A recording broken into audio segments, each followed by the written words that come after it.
What's going on, people? Nick J. Francis channel. Once again, Nick, Shane here to react to Dmitry Bivol. Yep. Obviously, we've got the big card coming up. The greatest card, not even the big card. The greatest card ever put together in professional boxing. We're going to be live on this channel watching it. Link will be in the description for the live. Yeah. So hit the link, hit the bell notification.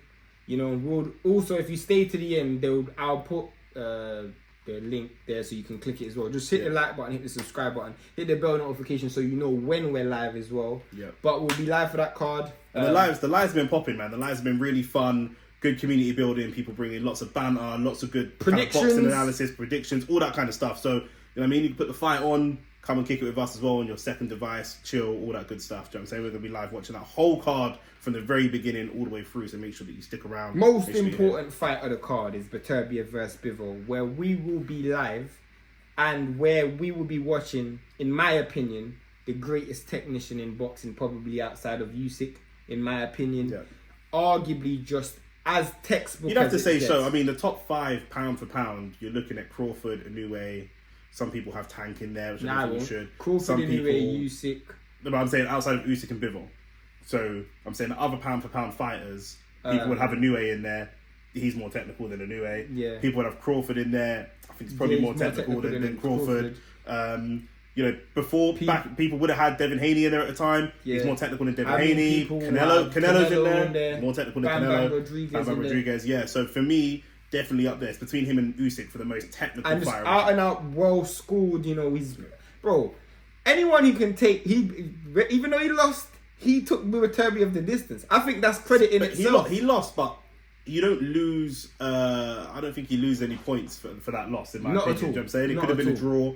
It could have been. You know, it could have gone either way. There was really lots of boxing world feel that he won. I feel like it's the first time in boxing in a long time that a draw is the fair result. Not even just that, where both fighters came out of the ring and they both got credit. Yeah. You know what I'm saying? Yeah. Like back in the day, that used to happen. George Foreman, Joe Frazier, Fraser, Ali. That used to happen a lot. Yeah. But nowadays, as soon as you lose, you're a bum. Yeah. You know what I'm saying? Errol Spence, you're a bum. Yeah. You know what I'm saying? Fury. Yeah. No one. Nah, but it's the nature of the loss. You know, nowadays, the nature of the loss, you know. Can you name another fight where 2 guys come out the ring with more credit than when they went in? Not both, but I can name a fight where it didn't really damage Canelo too much to lose to Bivol.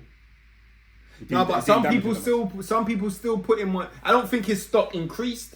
No, but his stock couldn't increase. He was the number 1 stock guy in world boxing, so it couldn't increase. But you know, it doesn't have to. But it's about the nature of the loss. I mean, Spence got broken down and Bruck up. It was never even competitive in that fight.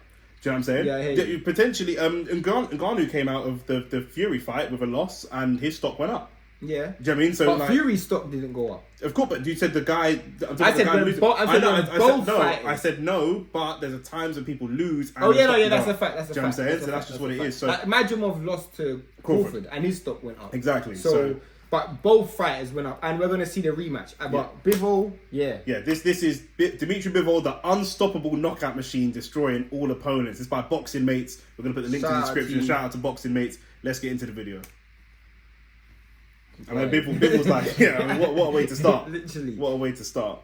Yeah. Like, you don't think of him as like a knockout artist, but he's got a respectable knockout record as well. And again, his timing, obviously, what you people need to understand is like, his accuracy is so good. Like, obviously, he's got clear hand speed. Yeah. But his accuracy, look how he just bounces in and out of range. Like, for me, bro, that style, if I was boxing, that's the style that I would try and deploy. Yeah. You know, that in and out. I can fight off the back foot, fight off the front foot. You know, I'm constantly bouncing, constantly moving. You look at some of the guys he's beaten as well. Like, Canelo, Zerdo, Ramirez, Joe Smith Jr. You know, obviously, I hope maybe Craig Richards might be in this as well. But he just throws so many punches. Like, he throws so many punches, it's a joke. Literally. Do you know what I mean? He's constantly active, constantly throwing punches, and a lot of it is just, I'm going to overwhelm you with punches. Like, literally. They're very difficult. You're not going to really find a 10-15-second clip of him in a boxing match where he's not throwing punches. A lot of other fighters don't throw this type of volume.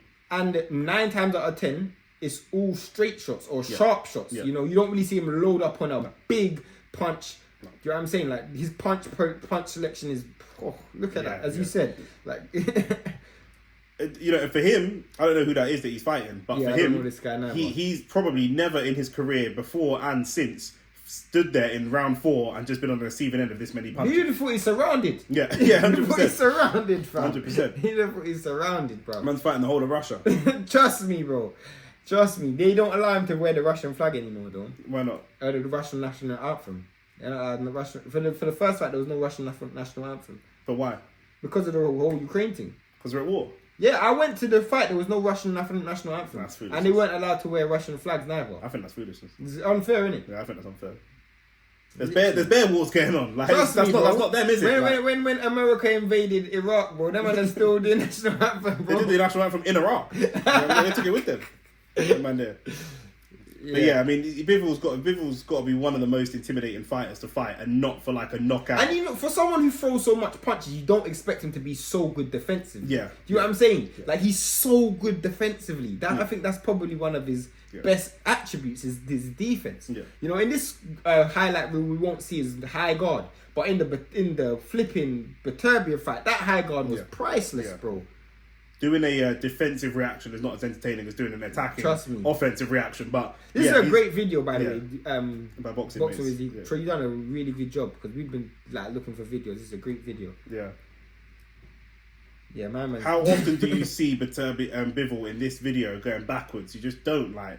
Do you know what I mean? Who's made, you know, Beterbiev is probably one of the only people that's kind of made him step backwards when he doesn't want to. Yeah, like if he's stepping backwards, it's because he wants to. Yeah, he might just want to reset an angle, but the bouncing in his feet is just like, and look how straight his shots are. Do you know what I'm saying? Like they're so precise. Yeah, he can get straight through the guard. Yeah, and literally. And the ref just called it off and said, "Yeah, listen, you're done."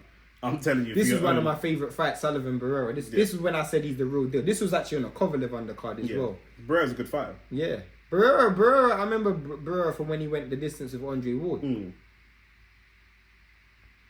Yeah, but bro, again, you're just gonna see this from Bivol. And I would also say he's probably got arguably one of the, like, in terms of just out and out punch selection, he's got one of the best punch selections in the game. Yeah, yeah. Like when he punching you, like you can it's almost like it's like a game. You know what I'm saying? There's almost like buttons that you're pressing. Dmitry Bivol might be in world boxing today in 2025 the perfect boxer, the closest thing that we have to the perfect boxer. He doesn't really do anything wrong. Do you know what I mean? He's looking at your body dimensions, looking at your ability, works hard, got great ability, but it's just perfect. Like that doesn't mean he wins every fight, of course, because it's boxing. But there aren't. You can't look at him and find holes. There's no holes in his game. That's what it makes even more impressive that Beterbiev was able to come up with a strategy to win and win on points. Yeah. Not even by stoppage. Yeah, no one thought. But I thought Beterbiev would win, but I didn't think he'd win on points. No one saw that coming. Trust me. It was just he wins by stoppage or Bivol wins on points, and that's it. Do you know what I mean? Jean Pascal, I remember this fight as well. Jean Pascal was doing some madness in this fight. He was doing things like throwing 2 punches at the same time. That's Jean Pascal. He's just this guy's still fighting. What's this guy doing, bro? Man threw himself off his feet. But that's always, you know, when you know, someone like Jean, he's not going to be able to outbox Bivol, is he? So trust me. And he's probably not even really going to be able to hurt him too much. So he's just got to try and do madness. And you can't even bully someone like Bivol. Do you know what I'm saying? He's unbullyable. He's got that quiet aggression, like. Yeah, they're trying to. Yeah, who you trying to fool? Who you trying to fool? You know what I mean? Man, try to summon the power of the Black Panther. You might try Wakanda forever in the middle of the fight. Nah, bro, less of that. People said none of that, bro. Bro, I don't know what you think this is, bro. That's not happening. Yeah. And people just like, look, his face is barely touched. Bro. Barely touched. I remember this Joe Smith Jr. fight. I remember there was a left hook Bivol landed in this fight, that buckled Joe Smith proper. Like, literally buckled Joe Smith. That left hook that he threw, again, like, his punch selection is just so perfect. As you said, you can't find holes in this guy's style. Joe Smith Jr.'s got a tiny head on massive shoulders. Trust me. It didn't even look real, but it looks like a toy. That was the left hook I was talking about. Yeah. I see it. Rapid, quick left hook. Yo. Joe Smith's trying to get his high guard going while like moving on the back foot. Like, trust no, me, bro. It's mad. No. Literally, like, even access when he's denied, bro. Trust me. It is so mad. Like, watching this is great because you get to see a little bit more of Bivol's defensive work, and then he flips the switch. You know, in football we talk about transition game. Do you know what I'm saying? Bivol's got great transition. He transitions from defense to attack so well. You don't even notice that it's happening. You think because in boxing they teach you about like, you know, territory. You think you're gaining yards and you're gaining territory, but you're not. You're walking into punches. When you said transition, that's the right word, bro. He's like prime Klopp. You know what I'm saying, bro? 100%. Yeah, his defense into offense transition is so good. Almost perfect. I still rate Canelo for this type of performance against Bivol. I mean, he's just too small and not good enough. But I always thought he was gonna lose the fight. Yeah. But one, he's just too small. But two, like, you weren't gonna beat him on points. This is not a prime Canelo as well who moves. Do you know what I mean? Like Canelo, the movement is really. He still had a little bit of legs at this point, but it was very slow. And he's got to plant his feet a lot, and that's just perfect. Look, there's no movement. Look at all these highlights. Everything's static. Every highlight is static. You're not going to see Canelo moving. Well, you'll see Bivol moving more. Do you know what I mean? Yeah, like, trust me. And he's trying to bait him in because he just doesn't want to use his feet. Yeah. Chris Mannix with those terrible design scorecards. Always the way. But you can't fight Bivol and be this static. Bro. You can't. Look, you can't head movement away from Bivol, bro. Trust me. Like, I don't know what you're trying to do. Like, I remember this as well when Canelo got pissed. Nah, you just can't. You can't just rely on head movement, bro. Like, literally. Typically, if Canelo's going to fight someone that's bigger than him, he's going to outwork them, and no. I just always thought stylistically it was a wrong fight. Yeah, it's the wrong fight for him completely. So. Yeah, this was against Zerdo Ramirez. It's his fault for hiding from Benavidez anyway. So that's just what it is. Him versus Zerdo was another. I just thought was an absolute clinic. It was an absolute clinic. You know what I'm saying? Like, absolute clinic, bro. Man, you're saying he's got a home sparring partner.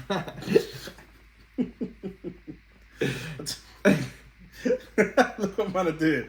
Look at that man spent. He sparred at the gym and went home to spar again. That's a madness. Yeah, it's mad. That is mad. His missus is mad, bro. You see her reaction to the fight? Bro, she's wicked. Yeah, she's proper wicked. I don't know whether he did it or not, but his missus is wicked regardless. Bro, trust me, because to be fair, it's making me think, bro. I didn't see many victims move aggressive like that. You know what I'm saying? I didn't really see, bro. Literally, bro. Like, you're giving him a reason. 100%. Yo. Yeah, he pieced up Ramirez heavy. That was a comfortable fight. I don't even think Ramirez won a round in that fight. Yeah, complete shutout. And I remember this was against Zinad. It was the last minute replacement. Was this the 5v5? Yeah, this is the 5v fight. This is when the Beterbiev fight was supposed to happen the first time. Yeah. And then Beterbiev got injured and he brought this. Is this the only fight Eddie won that night? Yeah. It is, isn't it? Yeah. Literally. It's so mad. Yeah. I remember that. Like, he got battered. Ooh. Yeah. But Zinad's he's always going to get battered. When you get, how do you fight Bivol and get dropped in the first round? You're just in for a whole leap of trouble. Do you know what I mean? He just looks like any Arab don that's just come from goals 7-side. Trust me. But where did they find this guy? He was just outside the shisha cafe. Yeah, he was just outside the shisha whistling at gal walking past. Literally. You might look good. Let's get you in there. I lie. I thought it was Slim when I first saw him from Misfits blood. You know what I mean? What's Slim doing here? Yo, but yeah, bro, Bivol's the real deal, bro. Yeah, I think his power's underrated because he's known as like a great technical boxer. But there's your boy Gareth A. Davis screaming. Like, my boy, that guy's a flipping claffy, bro. As an idiot. I like Bivol. Yeah. But yeah, I think that's the video still. Mate, It's a ring walk. Just sharing just a few more highlights. But yeah, Bivol's the truth, man. Bivol is the truth. Do you know what I'm saying? Like I say, shout out to, I think, is it Boxing Mates? Shout out to Boxing Mates one more time. We're going to be live for that card, like we said, to make sure that you like the video, subscribe to the channel. What's your prediction? Have you come to one? I'm going to go Bivol on points, bro. I'm going to go Bivol on points. Because I want to see a third, innit? I want to see a third. You think so? I want to see a third. Beterbiev's 38 now. So? If he wins again, there's not going to be a third. That's what I'm saying. If Bivol wins, you want to see a third, innit? You want to see a boxing trilogy, bro. I'm going Beterbiev. Hopefully you can stop him. I'd like to see a stoppage. I mean, if Beterbiev can stop him, credit. I don't really have a person who I want to win. No, they're both great. I love them both. But I'm not going to lie. My heart is saying Bivol, but my head's saying Beterbiev. That's how I felt last time. But I felt the other way around. I was like, my head saying Bivol, but my heart wants Beterbiev to win. Yeah. But I can't see it. So when he did win, I was like, wow, this is mad. Yeah, trust me. But put your predictions in the comments, innit? Yeah, big facts. Yeah, come and join the live as well. Which I'm saying, like I say, February 22nd, the greatest card ever assembled. Whether you're here for the main event, the whole card, whatever you want to do, it's going to be great fights all around. So like the video, subscribe to the channel. We're out, man. Peace and love every time.